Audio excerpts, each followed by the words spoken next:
A gente falou um pouco já então sobre a intenção de conexão e a importância da escuta e como isso se atrela ao dia a dia da facilitação. E agora a gente quer trabalhar um outro elemento e para isso eu vou pedir que vocês façam observações sobre essa sala. E eu vou anotando aqui as observações. Então fiquem à vontade, não tem certo nem errado. E falando? Pode falar. Tem uma geladeira cônsul. Geladeira cônsul. Clara, né? A sala é clara? Clara. O que mais? Quadrada. A sala é quadrada? Parece. Parece. Tem um ar-condicionado. Tem um ar-condicionado? Equipamento de som. Oi? Equipamento de som, acho que para. Tem equipamento de som. O que mais? As cadeiras são amarelas. Laranjas. São laranjas. Não sou doutora. O tapete do centro é de crochê. Quer dizer, parece de crochê, é de crochê. É muito bonito também. É de crochê e é bonito. Eu gostei dos cavaletes lá. Gostei dos cavaletes. E continuando esse exercício, agora eu gostaria que vocês fizessem observações sobre as pessoas nesta sala. Não precisa nomear sobre quem você está falando. A sala, né? Sobre as pessoas que estão aqui. No ciclo da sala. Assim, os meninos que estão. Pode falar sobre eles também. Eu acho que pode. Eles também fazem parte. É interessante a tranquilidade deles. Né? Sim. A tranquilidade. Acho que eles comungam com a proposta. São bem tranquilos. Estamos todos de sapatos sem salto. Não, muita gente com salto. Tem? Ah, tem uma pessoa. Tem 9 mulheres. 9 mulheres. O que mais? 5 homens. 5 homens. Contando com alguns rapazes da filmagem. Da filmagem. O que mais?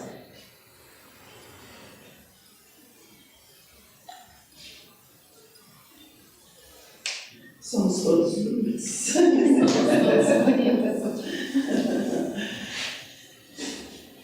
Esse brigou comigo. Esqueci o meu chão.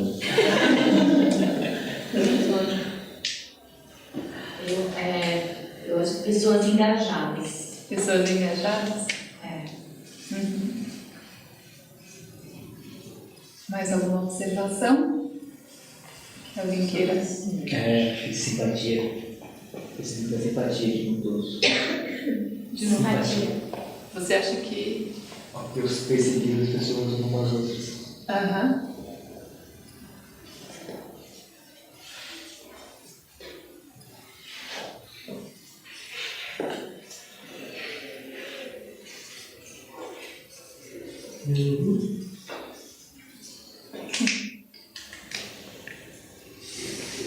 Vocês terminam isso que vez?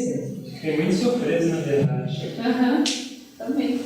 A gente dividiu em duas partes, didaticamente falando. E eu vou colocar aqui 1. É a parte 2. E nem tudo que foi falado a gente acredita que são observações, apesar de terem bastantes observações comparado com o que a gente costuma fazer. Já estou dizendo qual é, mas de um lado tem, do primeiro lado, geladeira cônsul, a sala parece quadrada, ar-condicionado, cadeiras laranjas, equipamento de som, tapete de crochê, 9 mulheres, 5 homens, percebi simpatia das pessoas. Do segundo lado tem sala clara, pessoas gravando são tranquilas, pessoas engajadas, tapete de crochê, só coloquei o bonito aqui, e somos todos bonitos. Qual dos dois lados são observações? Concorda? Tem alguém que acha que não? Ou que deu uma treta assim, tipo, não, parece ser, mas tem coisa aqui no meio que não dá pra saber. Eu acho que eu quero minha ficha agora. Porque eu fui na percepção. Tá, então, desse lado, são percepções. Acho que agora.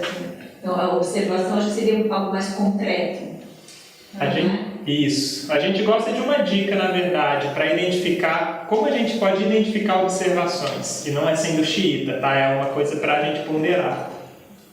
Eu posso gravar pela lente de uma câmera ou com gravador de voz, então eu posso considerar uma observação.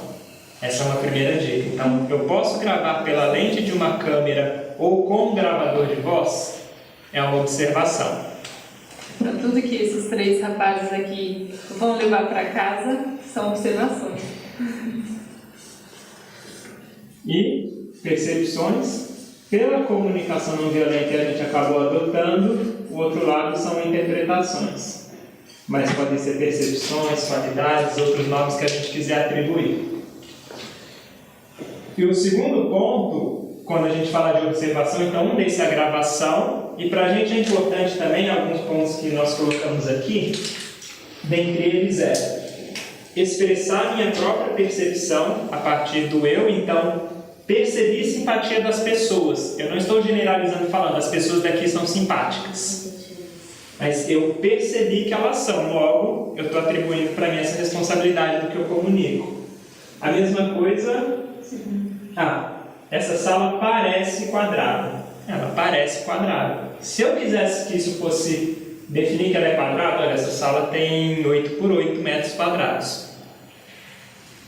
Mas será que ela é quadrada? Porque lá tem uma coluna, lá tem uma coluna que faz com que não é mais, matematicamente falando, um quadrado, né? Então, daí pode entrar em discussão sobre o ser ou não ser quadrado. Mas você deixou claro que na sua opinião era quadrado. E a gente gosta de trazer isso justamente por conta dessa questão de que parece bobo, mas de repente estamos num dia aqui conversando, estamos na sala e falando, nossa, essa sala é quadrada, né? Não, não é quadrada. Não, claro que é, olha só, não é quadrada. E quando vê, a gente está discutindo, parou de se falar, passa 30 anos, ninguém olha mais na cara de ninguém, porque a sala era quadrada e não era. E a gente acredita que quando focamos muito, quando a gente quer buscar conexão com as pessoas ou entender o que de fato existe em uma situação, é importante a gente encontrar o que é comum a todos. E quando a gente encontra o que é comum, a gente chega no que são observações. Isso no cotidiano pode ajudar muito a reduzir ruídos de comunicação. Porque se, por exemplo, a Laura chega em casa para mim e fala, nossa, Sérgio, você é muito descuidado com a casa. Por quê? A louça está na pia. Não, eu não sou descuidado com a casa. Como assim? Só que a louça está na pia. Quando ela me atribui um rótulo, provavelmente se eu não gosto, eu vou ter uma repulsa. Aí eu vou falar, não, você quer certinho demais, né? Você fica querendo organizar tudo toda hora, não pode dar 5 minutos, você já começa a reclamar. Aí a gente começa toda uma treta por conta justamente de percepções de pontos de vista diferentes. Faz sentido isso para vocês? Sim. Quer trazer? Então, o que a gente quer trazer com esse exercício, principalmente, é a gente ir tomando consciência cada vez mais de quando eu estou expressando observações e quando eu estou expressando interpretações e entender a função de cada um. Que a gente também não está falando que a partir de agora não pode mais interpretar, muito pelo contrário. Por quê? Porque o ser humano é um ser que interpreta, é uma característica nossa. Tem uma pesquisa que diz que 30% da nossa comunicação é pelo verbal. Não, 10%. desculpa, já confundi, é menos ainda. 10% da nossa comunicação é pelo verbal. 30% é pelo tom de voz e 60% é pela linguagem corporal. Então, se a gente for apenas permitir, se nós apenas permitirmos agir com base nas observações, perderíamos ou deixaríamos muita informação de lado. E como tem todo um mundo interno por trás, teria muitas coisas que ficariam despercebidos, desconhecidos, se a gente não fosse interagir com a interpretação. O que achamos importante é não misturar os dois. Por quê? Porque quando eu coloco a minha interpretação, a minha percepção do mundo, como se fosse um fato, eu transformo a minha verdade numa verdade absoluta. Que muitas vezes pode chegar para uma pessoa como uma imposição. Ah, isso daqui é legal, não é legal. Bom, talvez para outra pessoa seja ao contrário. E por que ela não pode achar uma coisa que eu acho legal, não legal? Então, quando a gente busca conexão, buscamos iniciar uma conversa com base nos fatos, justamente para reduzir o risco de já logo de cara entrar numa discussão, numa desconexão, e para aumentar a possibilidade de gerar conexão. Imaginando, por exemplo, que a gente está prestes a ter uma conversa difícil sobre, pode ser com o filho, com um colega no trabalho, com um aluno. Você chegou atrasado. Você sempre chega atrasado. Bom, como será que a pessoa... Você sempre chega atrasado. Você que sempre está preocupada demais com as coisas. Eu nunca chego atrasado, foi só hoje. Como assim? Olha o horário, agora são 10h30, a gente combinou às 10? Cadê você? Mas já estou aqui, uai. Mas por que você tem que falar sempre? Então, por aí vai. Então, e talvez isso não seja o que eu quero conversar com ele. Talvez eu estava preocupado com ele, para entender de ele não costuma atrasar, de repente. E aí, eu tô querendo, assim, ele não costumava atrasar, mas na última semana ou no último mês, ele chegou várias vezes meia hora depois do horário combinado, seja na sala de aula, seja no trabalho. Daí, nossa, mas o que será que está acontecendo na vida dele para ele chegar atrasado?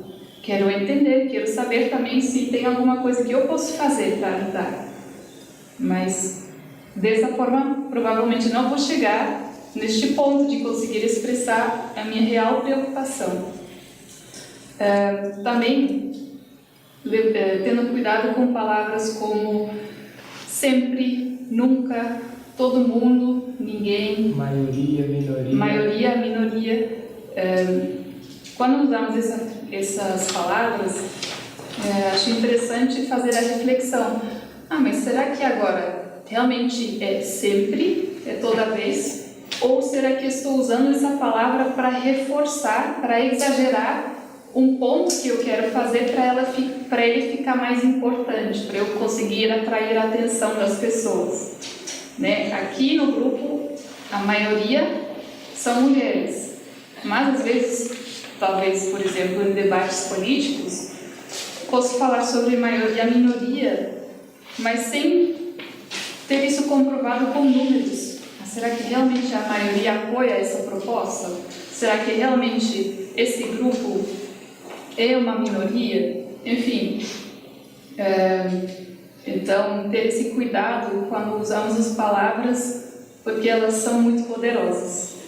E pensando no dia a dia de facilitação, voltando naquele caso anterior, a gente percebeu que algumas vezes as pessoas tendem a generalizar ou expressar opiniões de forma de verdade e isso não necessariamente chega legal. E tem um curso que a gente deu um tempo atrás, que foi bem interessante, que tinha primeiro, nada contra psicólogas e psicólogos, eu acho que é natural que existam pessoas que trabalham, mas essa mulher em específico que estava no curso, uma participante fez um comentário bem pessoal dela mesma sobre a expressão facial dela, que ela mesma não achava muito forte a expressão facial. E essa psicóloga, de repente, começou a entrar no papel de psicóloga e começar a analisar a menina. Falou, não, porque você é assim, porque você tem que fazer isso, porque você é assado por causa disso, isso e aquilo. De repente, ela começou a expressar uma série de verdades pessoais, ou de acordo com o que ela estudava, o que ela buscava, para aquela pessoa que estava se expressando ali, se vulnerabilizando, contando de algo pessoal. E eu, enquanto facilitador, no caso, foi primeiro bem desconfortável perceber isso, porque não é a intenção que a gente tem. E ao mesmo tempo era importante que a gente intervisse de alguma forma para que isso não... Até para lembrar de forma didática da importância dessa situação. E intervindo com ela, quando eu falo do desconforto, ver toda aquela dor de barriga que, putz, que chato, parar, mas olha, posso te parar um pouquinho? Seguinte, eu entendi que você está trazendo uma percepção sua sobre a pessoa dela, é isso?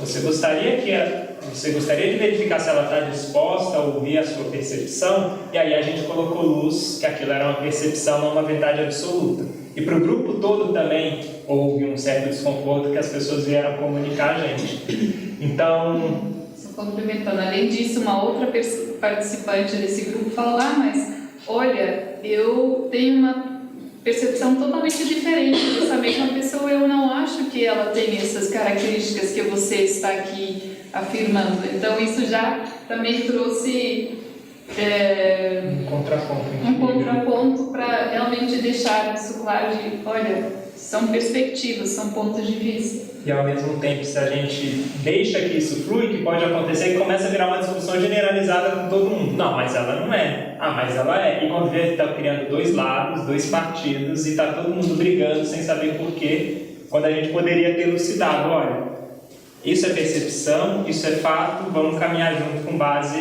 nos fatos. Que aí entra muito essa pergunta: qual que é a minha intenção? É me conectar ou separar? O que eu quero é ter razão ou ter conexão? Então, entender as observações ajuda a ter conexão muito mais do que ter razão. E aí outro ponto que é importante, que faz sentido para nós, é entender de onde nascem essas interpretações, já que eu interpreto o tempo inteiro. Que bom que eu interpreto, porque é sinal que eu estou vivendo, eu estou interagindo com o mundo, mas de onde que isso vem? E aí a gente acredita que existem alguns filtros principais, pode ser que existam muitos outros, que condicionam as nossas interpretações. O primeiro deles são as nossas histórias de vida. Então, tudo pelo que eu passei na minha vida, desde a minha primeira infância até agora, nesse exato momento, contribui para que eu olhe o mundo de uma maneira. Então, as histórias pelas quais eu vivi, principalmente aquelas mais marcantes para a minha história. O segundo são nossas crenças e valores. Então, o meu sistema de crenças e valores condiciona como eu enxergo o mundo hoje.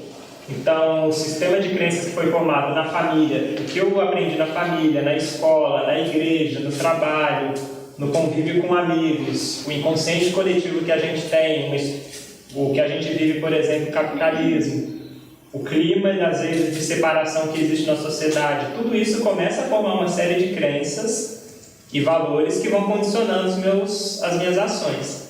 E para isso eu gosto muito de trazer um exemplo que eu acho bem didático, que quando eu era pequeno, eu fui mordido por um cachorro. 7 anos de idade, o cachorro me mordeu. Putz, o cachorro me mordeu, e agora? Eu crio uma crença: todo cachorro é perigoso. O que acontece? Todo cachorro que eu passa perto de mim, eu já saio correndo, ou já me dá uma palpitação no coração, ou eu atravesso a rua e nunca mais passo do lado de cachorro nenhum. Porque se eu passar, vou ser mordido, se eu for mordido é sinal de que tem risco de morte para o meu organismo, para o meu sistema. E aí eu cresci, né? Tô com 20 anos já, passei, cheguei na casa de um amigo, ele tinha um poodle, toy, pequenininho lá, ele falou: passa a mão, faz carinho, ele é bonitinho, fofinho, não vai acontecer nada. Eu falei: eu acho que faz tempo que aconteceu isso, né? Eu vou fazer um carinho nele. Fui e fiz um carinho no poodle, e ele não me mordeu. Aí dentro de mim tá aquela iluminação: nossa, preciso adaptar meu sistema de crenças. Todo cachorro pequeno é bonzinho e todos os outros cachorros são perigosos. Então passou do meu senso de pequeno, eu saio correndo. Quando é pequeno, que fofo, passo do lado até faz um carinho. Aí continuei vivendo, cheguei nos 30 anos de idade. Vou na casa de um outro amigo e ele tem um pincher. E aí eu tô com a minha crença, né? Que fofinho o pincher, é quase o tamanho do poodle toy, até menor dependendo. Vou lá, vou fazer um carinho, tomo uma dentada, uma mordida no dedo. Cara, e agora? O que eu vou fazer para viver? Já sei, vou readaptar meu sistema de crenças. Todo cachorro pequeno é bonzinho, menos o pincher, que é perigoso. E todos os outros cachorros são perigosos. E aí eu continuo vivendo. Então, tendo consciência de que tudo que acontece comigo funciona nesse mesmo exemplo, ou é o pincher, ou é o poodle, ou é qualquer outro cachorro, eu consigo entender se para mim funciona assim, para as outras pessoas funciona assim. E aí eu consigo reconhecer a partir de que lugar que elas agem. Então, pensando na história da psicóloga, talvez ela tenha uma vivência de psicóloga já nos seus 50, aliás, já nos quase 60 anos de idade que ela tinha, de uns 30 anos de psicologia. E faz sentido que ela age do jeito que ela agiu, porque ela vive aquele pensamento. Então, eu consigo acolher e eu não a culpo e condeno. Nossa, como essa pessoa é chata, vive. Ou até faço, porque na minha cabeça eu começo a julgar. Nossa, que chato, lá vem ela dar opinião de novo. Meu Deus do céu, eu não aguento. Porque é natural do ser humano, ninguém é santinho. Eu, pelo menos, não sou santinho, não sou Buda ainda. E depois eu penso, mas ela tem uma história por trás, ela é psicóloga há muito tempo. Tudo bem. E eu consigo separar o fato das coisas que estão por trás. Faz sentido isso? E o terceiro ponto que a gente coloca são o nosso estado emocional, que influencia diretamente como enxergamos o mundo. E para isso eu gosto muito de um outro exemplo, que é: eu estou saindo do trabalho, para o almoço, volto, lembro, tenho que pagar a conta do cartão de crédito, hoje é o último dia, senão eu vou pagar 200%. Aí já começa aquele negócio, né?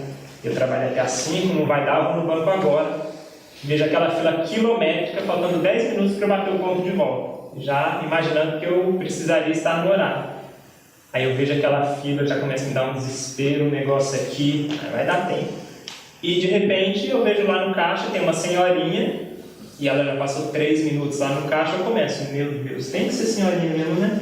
Tá doido, esse povo, não sei por quê. Por que eu não pego o caixa preferencial? Aí eu vou para a pessoa do caixa.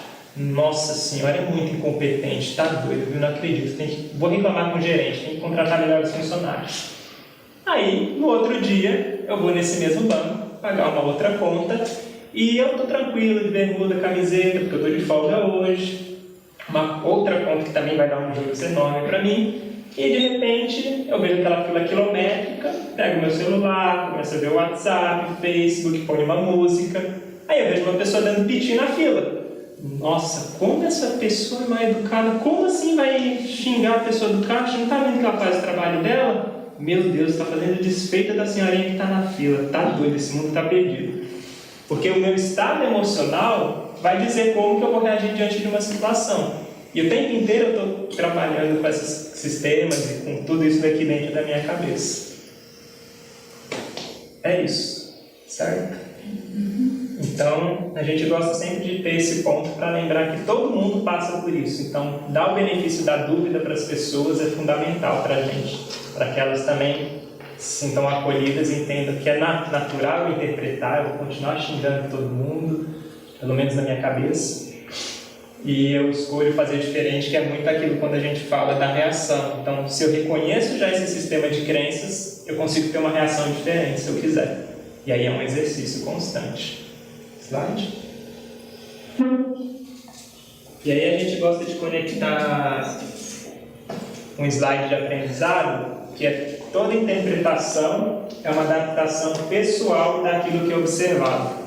Então, se eu ficar com esse mantra, toda interpretação é uma adaptação pessoal daquilo que é observado, na minha vida, todo mundo que fizer um julgamento, eu vou olhar. Toda interpretação é uma adaptação pessoal.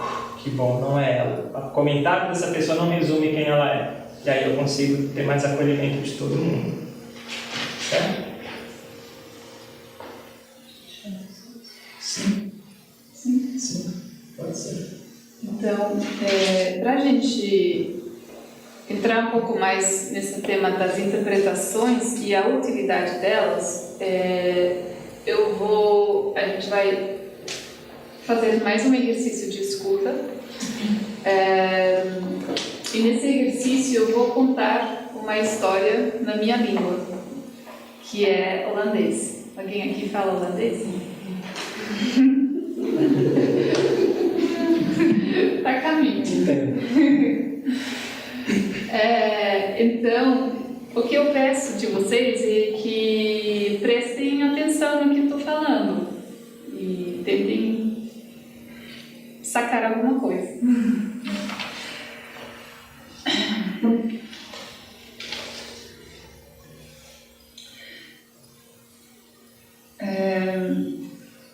Het is voor mij een heel spannende week. Want op dit moment zijn we met heel veel dingen bezig. We zijn verschillende cursussen aan het geven enzovoort, heel veel werk. En daarnaast gaat er nog iets heel belangrijk gebeuren, alleszins heel belangrijk voor mij. Volgend weekend komen mijn ouders naar Brazilië. En dat is de eerste keer in de 3 jaar dat ik hier woon. En ze zullen hier in totaal 3 weken blijven. En tijdens die 3 weken gaan we samen op reis. We gaan een reis maken, eerst naar de familie van Sergio. En dan gaan we verder naar Bahia om daar Salvador en Chapada Diamantina te bezoeken. En ik heb ervoor gekozen om die reis zelf te organiseren.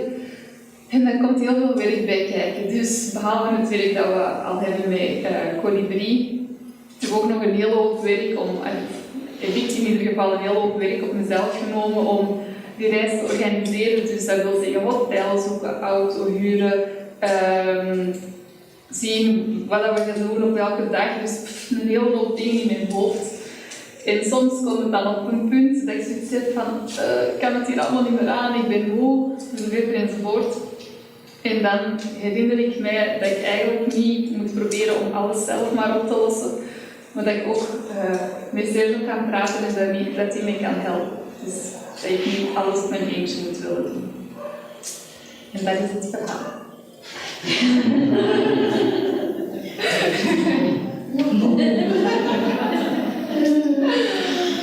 Eu adoro fazer isso.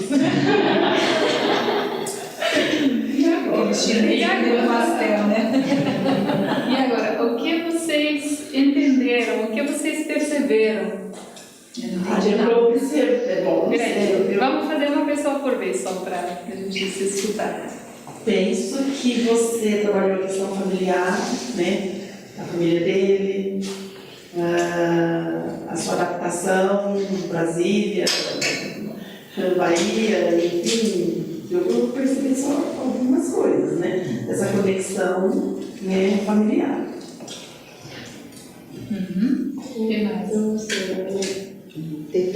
Entendi que você chegou no Brasil, não conhecia muitas coisas, né? E aí parece que teve um momento que você ficou um pouco inquieta e se sentiu mais à vontade no Brasil, com uma liberdade, assim. Acho que tem um momento que eu acho que você põe sol, bermuda, tem alguma coisa aí, que você sentiu mais à vontade. Teve um momento que você entrou em pânico com a língua, com todo, e aí montou, aí eu acho que ouvi a palavra colibri. Entendi a palavra colibri. Vocês montaram uma parceria com um trabalho junto com ele. Né? Aí assim, tá claro, Diamantina e Bahia. Acho que é isso, tá? Aí você ficou procurando hotel, você ficou meio perdida, não sabia. Teve um momento que você ficou assim, perdida. Não encontrava hotel, não encontrava a língua. Acho que é pela sua expressão, não pela palavra. Essa expressão, acho que você estava contando uma história sua, que teve um conflito e que parecia um conflito, alguma coisa engraçada, assim, nesse contexto, talvez tinha relação com a família dele e com o trabalho de vocês. Com a família dele ou com a sua, não sei se a sua veio visitar, não sei, alguma coisa assim. A gente já tem muitas palavras que a gente conhece, né? Então, a hora do hotel, carro, aí eu já imaginei você, assim, numa situação, né? Pra onde a gente vai, para um lugar. Mas realmente, um conflito, uma situação que você ficou estressada, ficou muita coisa para resolver, envolvendo uma história sua, ligação com o trabalho. Mas o percepção do que eu tive. Pensando que me passou é que você estava contando quando você chegou no Brasil e aí você, né, foi, na minha percepção, você foi para a Bahia, conheceu o Sérgio e aí vocês tiveram a ideia, de repente, ou trabalharam juntos, não sei, de montar a Colibri, desenvolver esse trabalho e que, conforme foi se encadeando, vocês perceberam no momento de, e agora, como que a gente vai fazer isso dar certo, como a gente vai desenvolver esse trabalho juntos, mas depois as coisas foram acontecendo para vocês estão. Para mim veio a percepção que você tem de viagem, de turismo no Brasil. E aí que você conheceu, você decidiu ficar. E aí ficou aquele momento, né, meu Deus, país novo, tudo novo e tal, que teve um momento de mais aflição. Eu acho que repete um pouco, né, o que o pessoal falou, mas assim, eu senti que você estava falando, né, primeiro eu falei assim, acho que era uma vez, mas não, né, depois eu vi que não era uma história, né, você estava falando de você, da sua história, né, da sua experiência chegando no Brasil. E a questão do... Algumas pessoas, assim, várias pessoas falaram sobre a história que elas criaram com base no que vocês entenderam. E algumas pessoas falaram também mais sobre a minha linguagem corporal, né? Tem mais alguém que gostaria de trazer alguma coisa nesse sentido? De qual percepção vocês tiveram sobre meu tom de voz e minha linguagem corporal? O que isso indica para você? Momentos de dificuldade, eu entendi família do Sérgio, né? Então, conexão de palavras parecidas e de momentos de estresse, de dificuldade, de momentos de relacionamento. Tenho a impressão de que talvez em algum momento o seu trabalho também tinha muita atividade no trabalho. Então, sempre assim, era uma expansão, então, né? E a sua fisionomia, assim, mudava bastante. A boca, os olhos, né? Então, o seu corpo falou bastante durante a história. Mais alguém que teve alguma? Teve uma hora que você fez assim, uma expressão assim de deu alguma coisa deu errado na história, como saber o que é. Mas você fez uma expressão assim, tipo, de estar um sufoco, assim, uma situação mesmo assim, entender as palavras, deu pra sacar que era uma coisa que não estava legal, uma coisa que aconteceu, que não estava boa. Mais alguém? Porque para mim ficou muito nítido agora que as percepções que vocês trouxeram com base no que vocês acharam ter entendido da história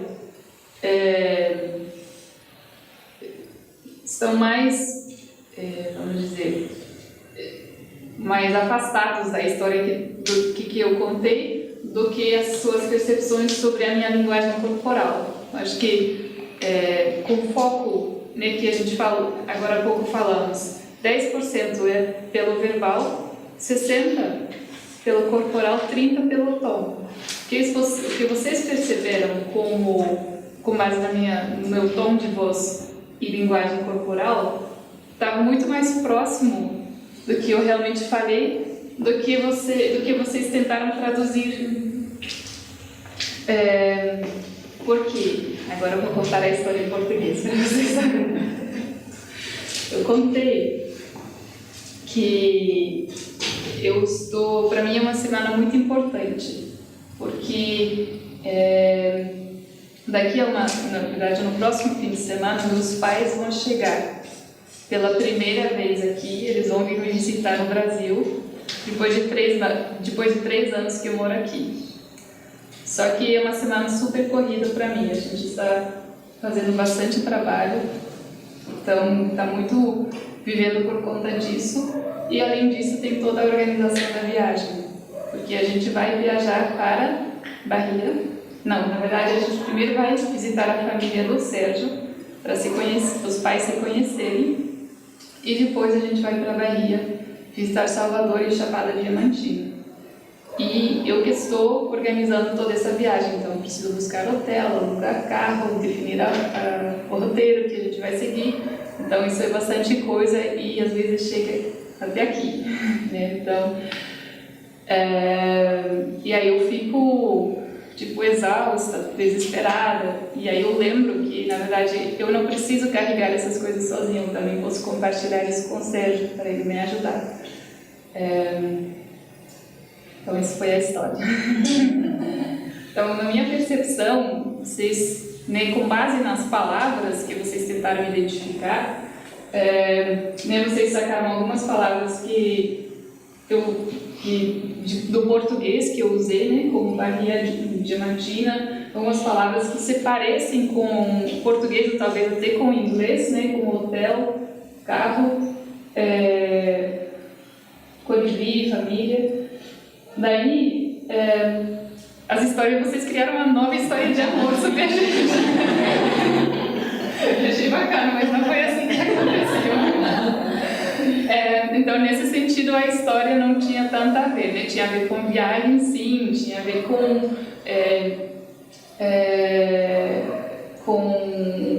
uma busca, de certa forma.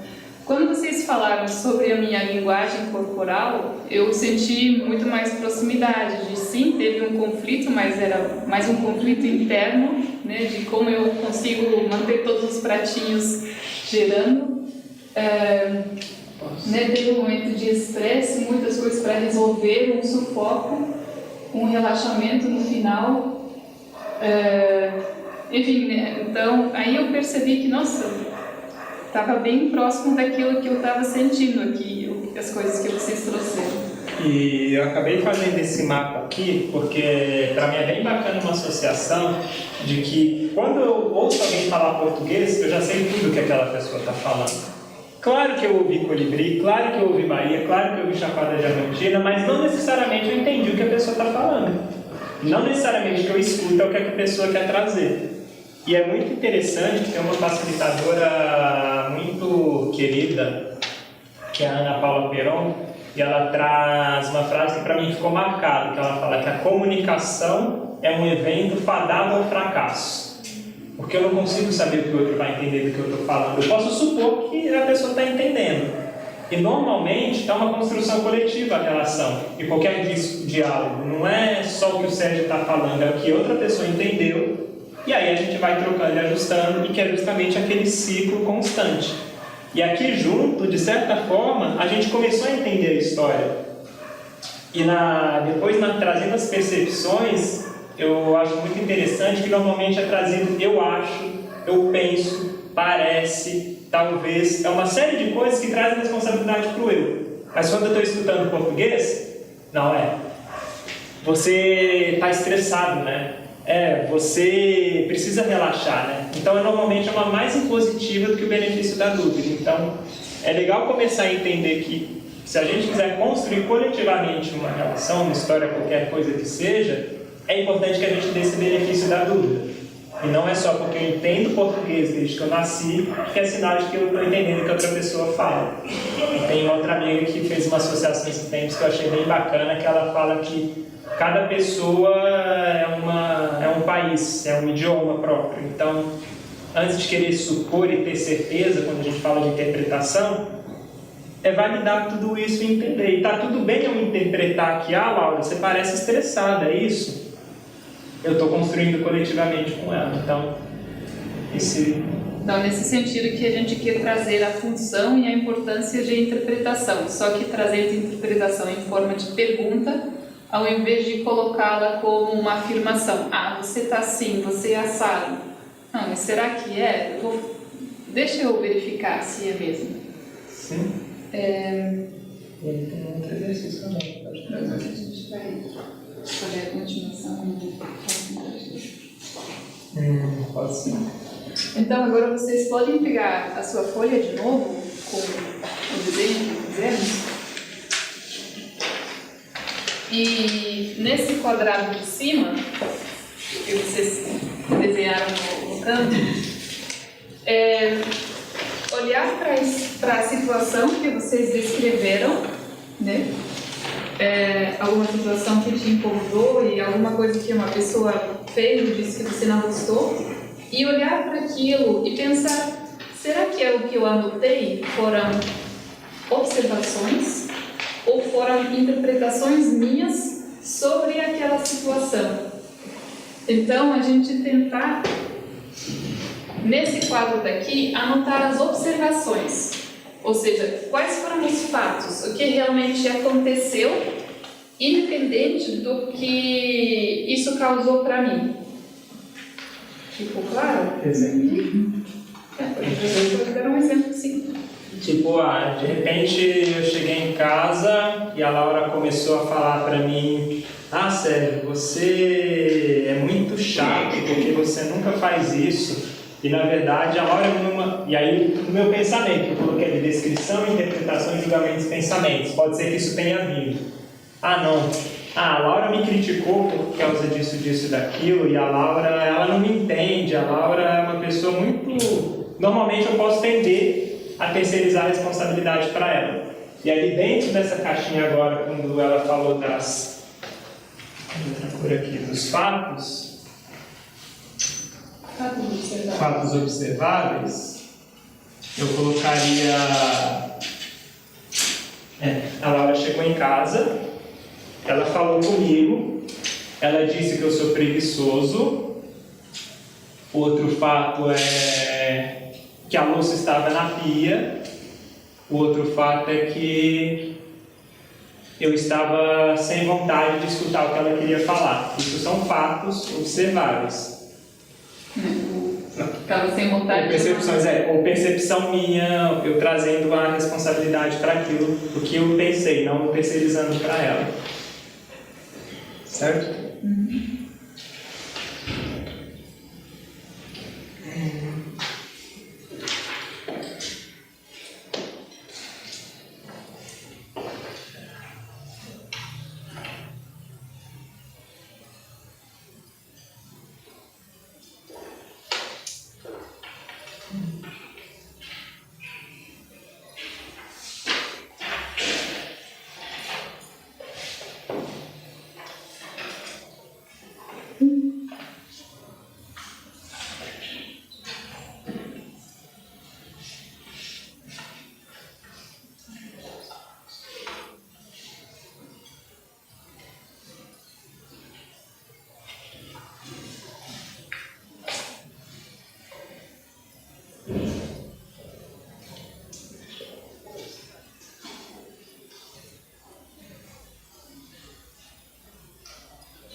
É só para colocar o fato, né? Só o fato. Isso. A A interpretação. A interpretação não.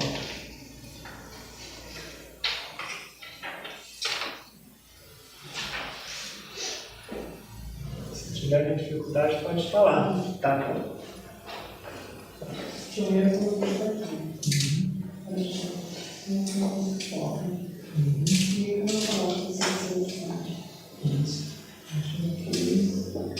Mais alguém tem dificuldade?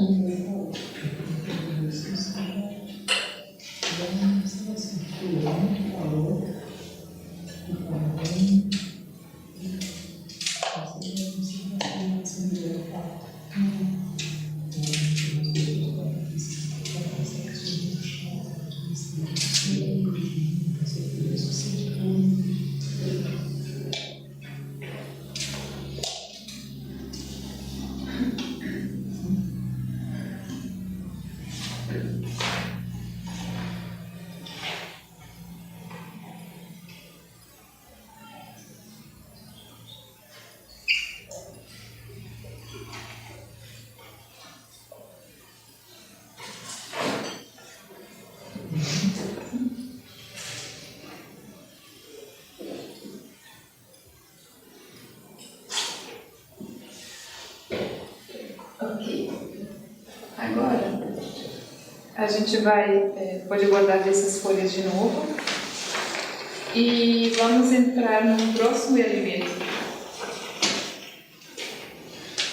Retomando o nosso exercício de quando descobrimos alguma coisa, alguma atividade que os três gostaram de fazer, certo?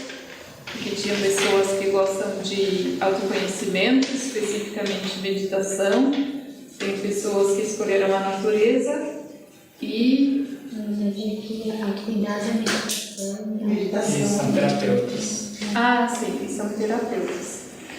Então agora, os trios vão se reunir de novo e pegando o baralho de verso vermelho do jogo. E E aí, vocês entre si vão identificar por que é que vocês gostam tanto de fazer aquilo. Então, a pergunta é: por que eu gosto tanto de fazer essa atividade? De que isso cuida para mim? Então, aí, esse baralho é o baralho das necessidades. Então, essa pergunta a gente pode responder com a ajuda desse baralho. Entre os três, você pode ir passando as cartas, e assim que você encontrar uma carta que, por exemplo, para mim, a nossa atividade em comum foi andar na praia e ver o pôr do sol. Para mim, para Laura, cuida da necessidade de harmonia. Então aí a gente pode colocar isso entre nós. Para nós. Flexibilidade. Para mim e para o Sérgio, cuida de flexibilidade. Para Laura, não. Então essa carta fica só para mim. Espaço. Sim. Espaço é para ela. Então fica só para ela. E assim, se for só para duas pessoas, para montar os montinhos para a gente entender como isso funciona com todo mundo. E se tiver, no caso dos trios, pode ter também um montinho, caso a carta seja relevante para os três, para duas pessoas, para individualmente, e as cartas que não se aplicam pode ir descartando. Isso vai levar uns 10 minutos, sim. São 75 cartas, 10 minutos passam rápido. E não se preocupem, eu tenho que ler todas. Podem fazer no tempo, que é mais uma experimentação do que obrigação de passar por todas as cartas. Ficou alguma dúvida? Não. Não?